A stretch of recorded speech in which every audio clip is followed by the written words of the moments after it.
Hello students, apex competition classes के online YouTube channel पर आपका एक बार फिर से स्वागत है।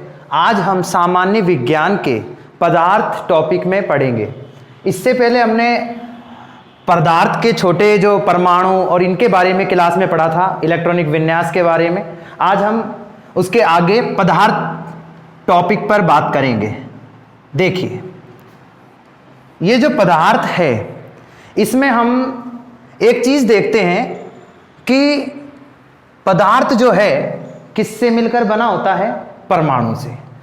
अब परमाणु से ही बना है, या आप कहेंगे अणु से बना होता है, या आप कहेंगे आयन से बना होता है। तो मैं एक शब्द का उपयोग करता हूं कि पदार्थ जो है अवयवी कणों से मिलकर बना होता है। अवयवी कणों से मिलकर बना होता है। अब अवयवी कणों में आपके आ जाते हैं परमाणु, अणु, आयन। अवयवी कणों से मिलकर बना होता है, परमाणु आ गया, अणु आ गया, आयन आ गया। पदार्थ जो है उसकी सबसे छोटी इकाई जो है परमाणु हो गई। अच्छा, पदार्थ को एक बात बता देते हैं, पदार्थ को द्रव्य भी कहा जाता है। देखो, कई स्टूडेंट्स कंफ्यूजन होते हैं, कोई बड़ा बात नहीं है उसमें। थोड़ा सा हमारे को क्या शब्द का उसका बोलने का जो लहजा होता है उसमें हम कंफ्यूज होते हैं। ये द्रव्य होता है ना कि द्रव, इसलिए कंफ्यूज ना हो। इसको द्रव्य भी कहेंगे, पदार्थ कहेंगे, ठीक है। और जो द्रव होता है वो पदार्थ की एक अवस्था होती है, ठीक है। अच्छा, आगे की बात करें तो पदार्थ में अवयवी कण हो गए। इन कणों के बीच में क्या होता है? अंतरा आणविक बल पाया जाता है। कौन सा बल पाया जाता है? अंतरा आणविक बल पाया जाता है। भाई कण है, वो कण जुड़ेंगे किससे? तो अंतरा आणविक जो बल पाया जाता है, ठीक है। आगे हम बात करते हैं इसकी अवस्थाओं पर। तो पदार्थ की कितनी अवस्थाएं होती है? एक बार आप खुद सोचिए कि पदार्थ की कितनी अवस्थाएं होती है। तो हम बात करते हैं, जब हम पढ़ते हैं तो पदार्थ की मुख्य 3 अवस्थाएं पढ़ते हैं, ठोस, द्रव, गैस। लेकिन 2 अन्य अवस्थाएं भी होती हैं, जो कि है, मैं यहां लिख देता हूं आपके सामने, ठोस, द्रव, गैस। चौथी आपकी होती है प्लाज्मा। 5वीं होती है आपकी बीईसी। बीईसी की फुल फॉर्म आप मुझे कमेंट करके बताएंगे। पहले हम मुख्य जो है अवस्थाएं ठोस, द्रव और गैस के बारे में पढ़ेंगे, ठीक है।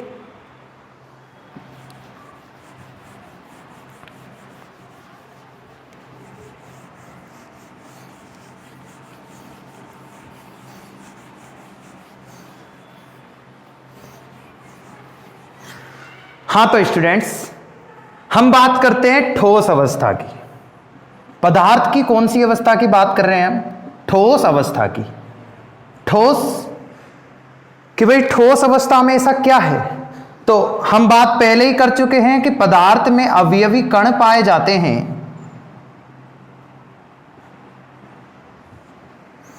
अब अवयवी कणों के आधार पर हम ठोस को पढ़े तो अवयवी कण कैसे पाए जाते हैं? पास पास मौजूद होते हैं। कैसे मौजूद होते हैं? पास पास पाए जाते हैं। अवयवी कण कहाँ पाए जाते हैं? पास पास में पाए जाते हैं। अब अवयवी कणों के बीच वही बात, अंतरा आणविक बल पाया जाएगा। मैं इसको यहां पर शॉर्ट फॉर्म लिख देता हूं, अंतरा आणविक बल। तो अंतरा आणविक जो बल होता है उसका मान क्या होता है? इसमें उच्च होता है।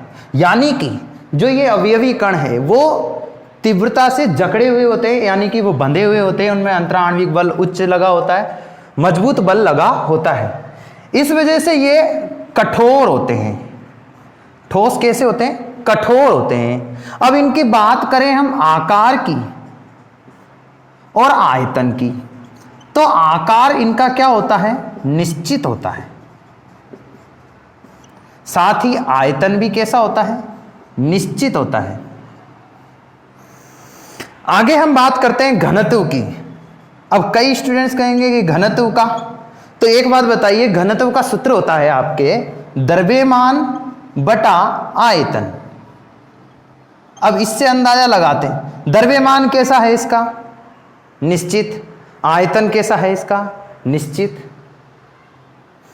द्रव्यमान भी इसका कैसा है, निश्चित है, और साथ ही आयतन भी कैसा है, निश्चित है। तो जाहिर सी बात है कि घनत्व कैसा हो जाएगा इसका, एक निश्चित इसका घनत्व हो जाएगा। उदाहरण के तौर पर आप काफी उदाहरण आपके सामने, जैसे आप कमरे में स्टडी कर रहे हैं तो आपके सामने टेबल रखी हुई है, कुर्सी रखी हुई है, मोबाइल है, ये सभी क्या है, हमारी ठोस है। साथ ही पत्थर है, ये भी हमारा ठोस है। बर्फ देखो कितना शानदार, हम बात भी करेंगे इस पर, द्रव की अवस्थाओं पर, जल की अवस्थाओं पर, लेकिन अभी हम बात करते हैं बर्फ की। बर्फ क्या है, हमारा एक ठोस में गिनती होती है इसकी। अच्छा, कंपटीशन एग्जाम का हम बहुत शानदार एक क्वेश्चन बना पिछले समय में, क्योंकि आप इस क्लास में पढ़ रहे हैं, यहाँ पर आपको पिछले क्वेश्चनों के बारे में भी बताया जाता रहा है। तो हम एक क्वेश्चन के बारे में बात करते हैं। एग्जाम में पूछा गया कि शुष्क बर्फ क्या है। आप दो क्वेश्चन पढ़ेंगे, एक तो शुष्क बर्फ जो है किस में गिनती होगी, शुष्क बर्फ की, तो शुष्क बर्फ की गिनती किस में होगी, ठोस के उदाहरणों में ही इसकी गिनती होगी। दूसरी बात करें कि शुष्क बर्फ यानी कि ड्राई आइस, इंग्लिश में पूछ ले, ड्राई आइस, शुष्क बर्फ आखिर क्या है।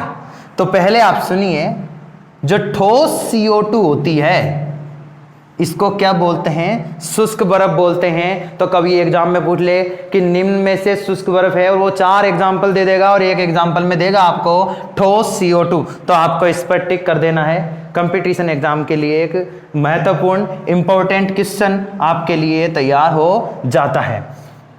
अगली अवस्था, हमने ठोस के बारे में पढ़ा, अब हम अगली अवस्था की बात करते हैं, द्रव अवस्था के बारे में। आप चाहें स्क्रीनशॉट लेवें क्लास का, जो टॉपिक हम स्टडी करते हैं उसका।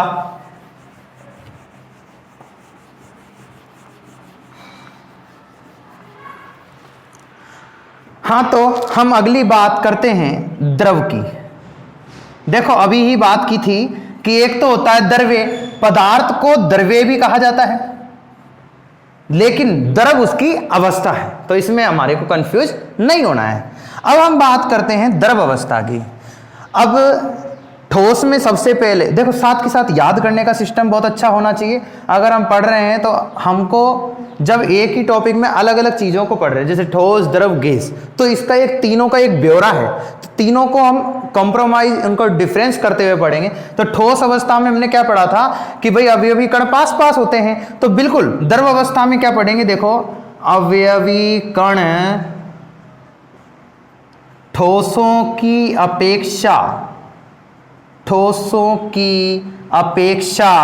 दूर पाए जाते हैं। हो गया याद, अवयवी कण ठोसों की अपेक्षा दूर पाए जाते हैं। अगला, अब अवयवी कणों के बीच पॉइंट टू पॉइंट याद करें, अंतरा आणविक आकर्षण बल।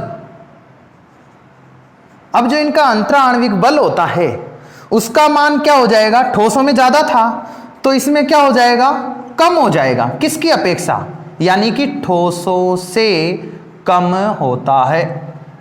किससे कम होता है, ठोसों से। आगे बात करते हैं हम आकार की।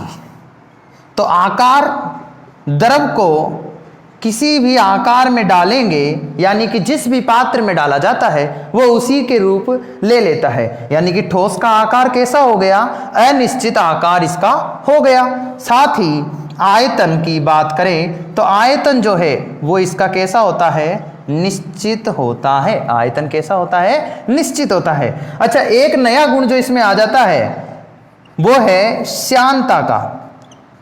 श्यानता कह दीजिए, एक आप कह सकते हो बहना, यानी कि बहने का गुण। बहने का गुण इसमें आ जाता है, यानी कि द्रव कैसा होता है, द्रव बहता है। द्रव क्या करता है, बहता है। बहने का गुण द्रव में पाया जाता है। श्यानता का मतलब है बहने के गुण का विरोध करना। बहने के गुण का विरोध करना। अब बहने के गुण का विरोध करेगा, यानी कि द्रव बहने का गुण उसमें पाया जाएगा। कोई द्रव धीरे बहेगा, कोई द्रव तेज बहेगा, तो इस गुण को आप क्या कहेंगे? शांता इसका कहेंगे। अब हम बात करते हैं, देखो इसको 3 एग्जाम्पल ले लेते हैं, पानी, पेट्रोल, शहद। तो शहद की शांता क्या होती है? सर्वाधिक होती है, यानी कि शहद सबसे धीरे बहता है। फिर पानी की शांता क्या होती है? शहद से थोड़ी सी कम हो जाती है, यानी कि पानी तेजी से बहेगा। पेट्रोल की शांता सबसे लास्ट में आती है, क्योंकि पेट्रोल अधिक तेजी से, मतलब उड़ जाएगा, इतना तेजी से बहता है। ठीक है, आगे हम बात करते हैं, उदाहरण भी आपके हो गए, पानी, पेट्रोल, शहद। द्रव अवस्था हो गई। द्रव अवस्था के बाद हम बात करते हैं गैस अवस्था की। पदार्थ की तीसरी अवस्था है गैस अवस्था।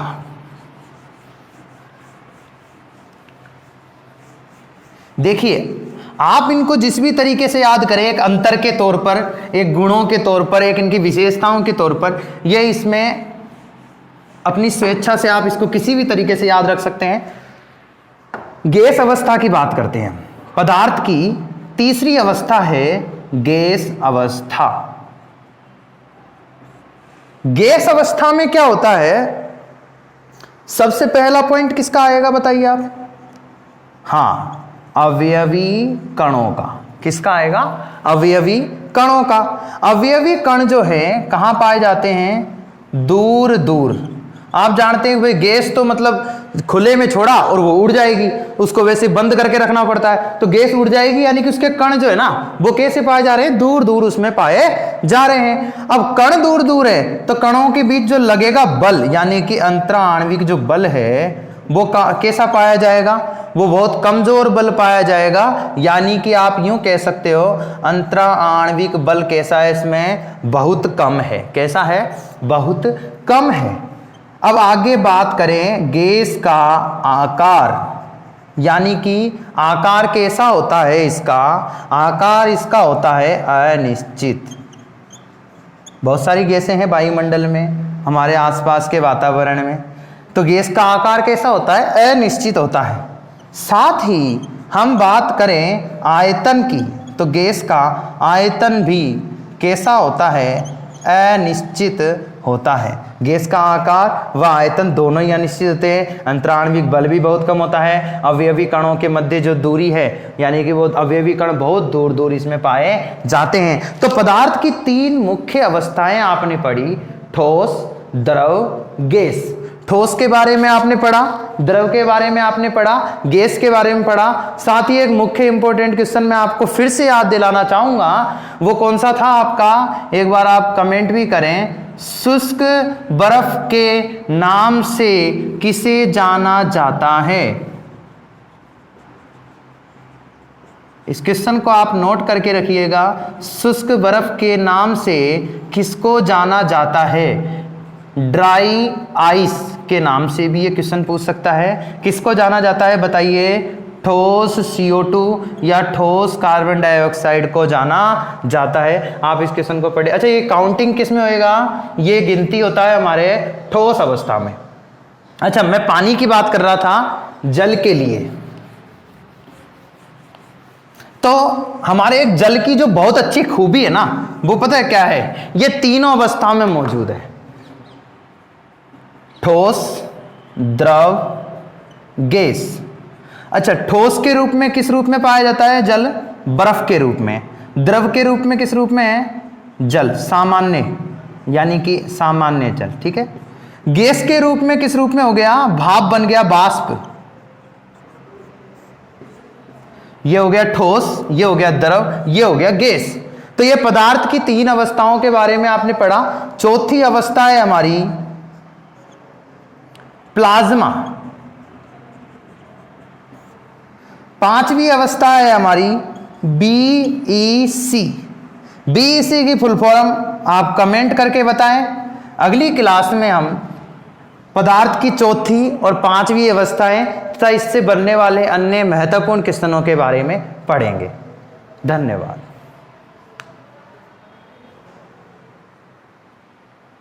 गया